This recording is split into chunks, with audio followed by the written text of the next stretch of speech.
हाऊसबोटचं budget, तुम्ही किती लोक आहात आणि तुम्ही कोणती हाऊसबोट बुक करता यावर डिपेंड आहे।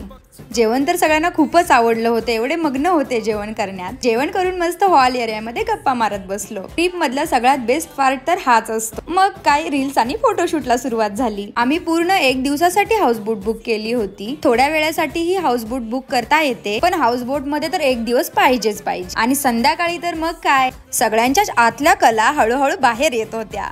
मस्ती, मजा, डान्स सगळंच चालू होतं। त्यानंतर सगळ्यांनी मिळून एक गेम खेळला, ज्याचा व्हिडिओ मी लवकरच शेअर करेन। आणि ह्या गेम मध्ये तर खूप मजा आली। खरंच कामं तर कंटिन्यू सगळ्यांनाच असतात आणि ती होतच राहतात आणि ती कधी संपणारही नाही। त्यामुळे असा वेळात वेळ काढून थोडं फॅमिलीसाठी वेळ दिलाच पाहिजे आणि असं फिरायलाही गेलं पाहिजे। बोट हाऊस मध्ये 1 दिवस कुठं गेला हे समजलंच नाही। त्या दिवशी 9 वाजता आम्हाला बोट हाऊस सोडायची होती, पण मन भरतच नव्हतं। पण 9 वाजताचा आउट टाइम होता, त्यामुळे आम्ही निघालो। भेटूया केरळच्या नेक्स्ट व्हिडिओ मध्ये। Okay, bye.